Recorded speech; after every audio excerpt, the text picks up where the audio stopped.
বিজয়ের মাস ডিসেম্বরের আজ সপ্তম দিন। ১৯৭১ সালের ২৬শে মার্চ মহান মুক্তিযুদ্ধ শুরু হয়ে দীর্ঘ ৯ মাস দেশের সর্বত্র চলে রক্তক্ষয়ী সংগ্রাম। নভেম্বরের শেষ দিকে এসে হানাদার বাহিনী বিপর্যস্ত হয়ে পড়ে। ডিসেম্বরের দিন যত গড়াতে থাকে একের পর এক হানাদার মুক্ত হতে থাকে দেশের বিভিন্ন অঞ্চল। নিশ্চিত বিজয়ের পথে এগিয়ে যায় বীর মুক্তিযোদ্ধারা। আরিফিন মাসুদের প্রতিবেদন। ৭ই ডিসেম্বর ১৯৭১ মুক্তিযোদ্ধাদের অপ্রতিরোধ্য আক্রমণে একের পর এক শত্রু ঘাঁটি ধ্বংসের মধ্য দিয়ে সময় গড়াতে থাকে নিশ্চিত বিজয়ের পথে। চূড়ান্ত বিজয়ের লক্ষ্যে দেশের বিভিন্ন প্রান্তে সম্মুখ যুদ্ধে মুক্তিবাহিনীর নিকট ক্রমাগত পরাজিত হয়ে মনোবল হারিয়ে ফেলে পাকিস্তান সামরিক বাহিনী। ইতিহাসের এই দিন হানাদার মুক্ত হয় যশোর, নোয়াখালী, মৌলভীবাজার, কুমিল্লা, সিলেটের বালাগঞ্জ, মেহেরপুর এবং সাতক্ষীরা সহ দেশের বিভিন্ন অঞ্চল। এদিন বিকেলে একের পর এক বিমান হামলা চালানো হলে নিঃশেষ হয়ে যায় হানাদার বাহিনীর জঙ্গি বিমান। মুক্তিযোদ্ধাদের ক্রমাগত শানিত আক্রমণে পর্যদস্তু আর ভীত হয়ে পড়ে দখলদার বাহিনী।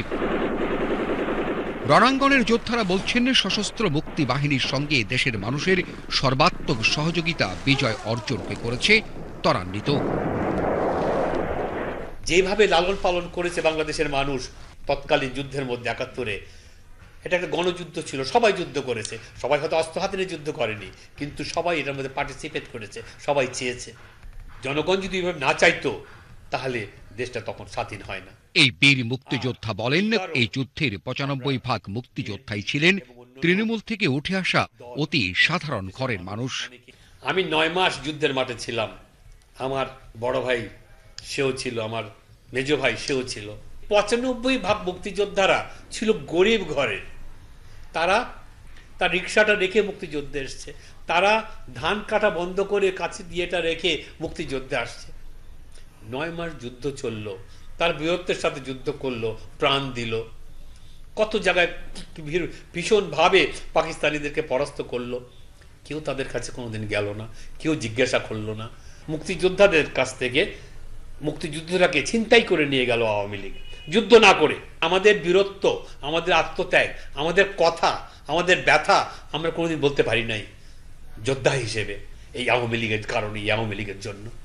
সত্যি মুক্তিযোদ্ধারা বেরিয়ে আসলে তারা ধরা পড়ে যাবে। আজকে এসছে সেই সময়। ১৯৭১-এর ডিসেম্বরের এই সময়ে সম্মুখ যুদ্ধের পাশাপাশি কূটনৈতিক যুদ্ধেও পদে পদে পরাজিত হতে থাকে পাকিস্তান সামরিক বাহিনী। এভাবেই মুক্তিযোদ্ধারা এগিয়ে যান চূড়ান্ত বিজয় অর্জনের মাধ্যমে নতুন ইতিহাস গড়ার লক্ষ্যে।